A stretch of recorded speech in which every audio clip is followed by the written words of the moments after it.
Sir तमिळनाडूतील मंदिरावरतून नवा वाद निर्माण झालेला आहे दीप प्रज्वलना विरोधात. जे आदेश आलेले होते दीप प्रज्वलन करण्यासाठी, मात्र त्याला विरोध केला डीएमकेने आणि त्याच्यावरती आता ठाकरे गटाच्या खासदारांनी देखील सह्या केलेल्या आहेत. भाजपची भूमिका काय आहे?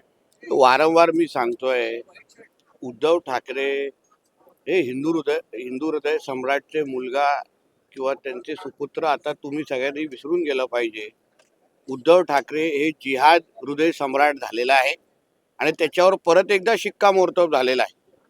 म्हणजे बुरखा टराटरा फाडणं ज्याला म्हणतात. वर्षानुवर्ष जे हिंदू मंदिराची जी परंपरा जी साबूत ठेवली गेली त्याच्या विरोधात जेव्हा सनातन विरोधी हे डीएमके आणि असे पक्ष जेव्हा उभे राहिले, त्याच्यामध्ये सर्वात पुढे किंवा दुसऱ्या क्रमांकाची सही ही उबाटाच्या खासदाराची आहे, जे स्वतःला बाळासाहेबांच्या विचारांचे वारसदार म्हणत होते.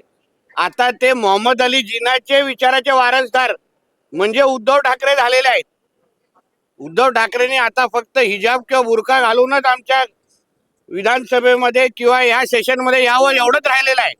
बाकी सगळं काय त्यांनी जिहाद हृदय सम्राट प्रमाणे वागणूक आणि त्याची भूमिका घ्यायचं ठरवलेलं आहे. सर याआधी देखील रामबागच्या राजाच्या मंदिरावरती सुद्धा वाद झालेला होता.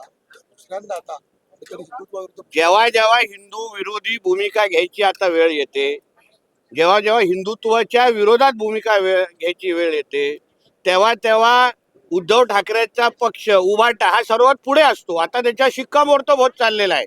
कुठल्या तोंडाने आम्ही हिंदुत्वाच्या विचारावर चालणारे बोलण्याचा अधिकार आता उद्धव ठाकरे आणि त्याच्या चेल्या चपाट्यांमध्ये राहिलेलाच नाहीये. त्यांनी स्वीकारावं की माझा राजकीय धर्मांतर झालेला आहे आणि मी जिहाद हृदय सम्राट आता आहे आणि यापुढे सनातन हिंदू धर्माच्याच विरोधात मी भूमिका घेणार हे जाहीर करून टाकावं ना. इकडे तिकडे शेमड्यासारखा कशाला लपायची गरज आहे? आता जाहीर करून टाका, मोकळे व्हा आता. कारण का जेव्हा जेव्हा हिंदू विरोधी भूमिका येते तेव्हा सर्वात पुढे उद्धव ठाकरेचा पक्ष असतो. नेमकी भूमिका घेण्याची वेळ का आली? लोकसभेत झालेल्या मतांच्या बेरजेमुळे आता महापालिका निवडणुकीत सुद्धा फायदा दिसतोय का या ठिकाणी? आता हिरव्या सापांचा वर प्रेम वाढलेला आहे.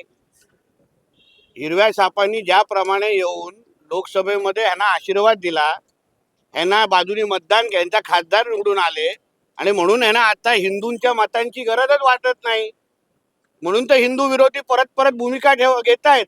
आता ज्या 80-90 वर्षापासूनची जी परंपरा जी चेन्नई हायकोर्टनी जी साबूत ठेवली त्याच्या न्यायाधीशाच्या विरोधात तुम्ही भूमिका घेताय. तुम्हाला एवढी पण लाज वाटत नाही की आज हिंदू हृदय सम्राट बाळासाहेब ठाकरे असते ना, त्याच्या डोंगरावर लात मारून मातोश्रीचं बाहेर काढून टाकलं असतं त्याला. चला, धन्यवाद.